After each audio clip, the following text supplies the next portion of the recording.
हाँ ठीक है, मेरे को गाड़ी पूरा बंद कर हाँ छोड़ लगे। ममता हमले का आरोप लगा रही हैं तो बीजेपी इसे हादसा बता रही है। ममता बनर्जी ने फिर एक सिंपैथी लेने के लिए नाटक किया और कुछ नहीं। हादसा और साजिश के इन दावों के बीच बंगाल की सियासत सुलग उठी है। नंदीग्राम के बारूलिया बाजार में जहां पर कल ममता बनर्जी को चोट लगी थी, आज वहां पर विरोध प्रदर्शन शुरू हो गया है। बीजेपी की ओर से यहां पर सड़क के बीचों बीच टायर में आग लगाकर विरोध प्रदर्शन किया जा रहा है। इससे पहले बीजेपी और टीएमसी कार्यकर्ता आपस में भिड़ गए। गाड़ी का अंदर नहीं है। दूसरी तरफ सीसीटीवी फुटेज में सामने आया जिसमें ममता कार से बाहर निकलती हुई दिख रही है।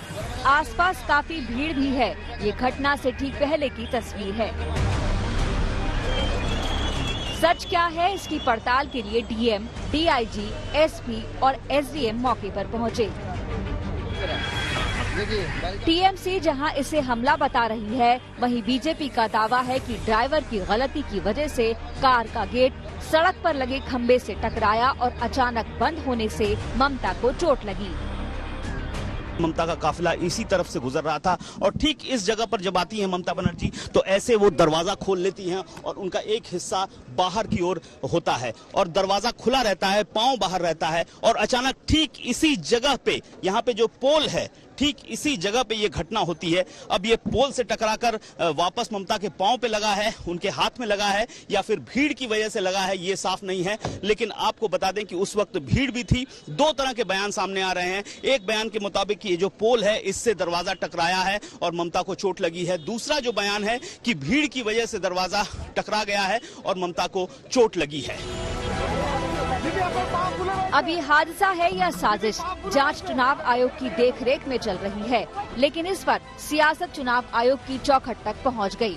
कोलकाता में मुख्य चुनाव अधिकारी से बीजेपी और टीएमसी के नेता अलग अलग मिले।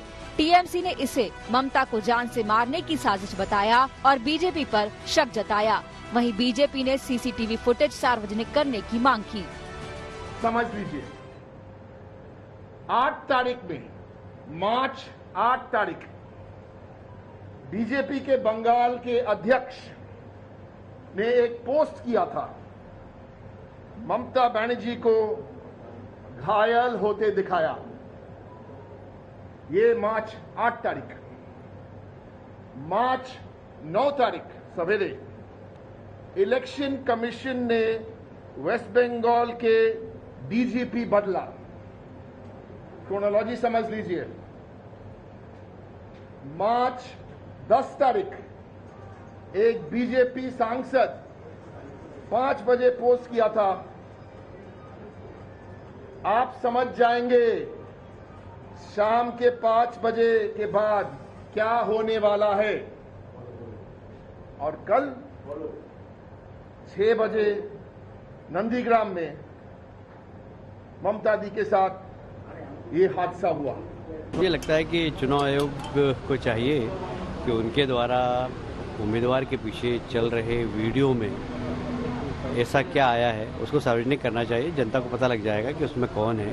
और एक आश्चर्य की बात है कि ममता जी के साथ इतना पुलिस का लवाजमा चलता है और 4 लोग आए और घटना करके चले गए, तो बहुत दुख की बात है। पर मैं उनके लंबी आयु की कामना करता हूँ, जल्दी स्वस्थ होने की कामना करता हूँ। टीएमसी ने चुनाव आयोग की विश्वसनीयता पर भी सवाल उठा दिए।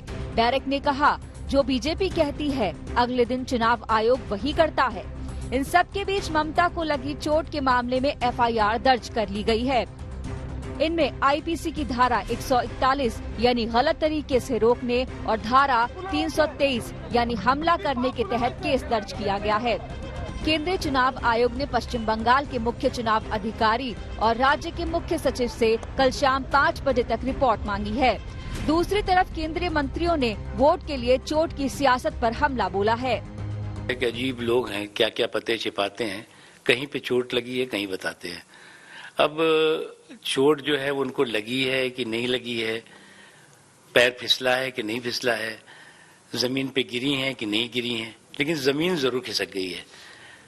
अब उसमें सच्चाई क्या है? सच्चाई है कि गड़बड़ झाला है। चुनाव आयोग इसकी जांच कर रहा है। पुराना एक्सपायर फार्मूला है ये, सिंपैथी गेन करने वाला बहुत एक्सपायर फार्मूला है। तो ये एक्सपायर दवाओं से काम नहीं चलता। हमला हुआ होता तो ये सब प्रश्न होते ना। तो कह रही है बीजेपी ने करा दी। जब गाड़ी खुद अपने आप से टकरा गई, इसका वीडियो मौजूद है, इसके चश्मदीद गवाह मौजूद हैं, प्रत्यक्षदर्शी मौजूद हैं। उनके पुलिस के अधिकारियों को जो पार्टी कार्डर की तरह काम कर रहे थे, उनको जब इलेक्शन कमीशन ने हटाया, मुझे लगता है कि ये उसको दर्द बयां करने का एक नया तरीका निकाला गया। चुनाव आयोग पश्चिम बंगाल के डीजीपी और एडीजी लॉ एंड ऑर्डर को हटा चुका है, जो टीएमसी को नागवार गुजरा है। उसने कानून व्यवस्था को खराब करने का आरोप लगाया है। दूसरी तरफ बीजेपी का कहना है कि Z+ सुरक्षा के बावजूद 4-5 लोग ममता के पास कैसे जा सकते हैं, इसकी जांच होनी चाहिए। नंदीग्राम से सूर्यवनी रॉय और अनुपम मिश्र के साथ चित्रा त्रिपाठी, कोलकाता, आज तक।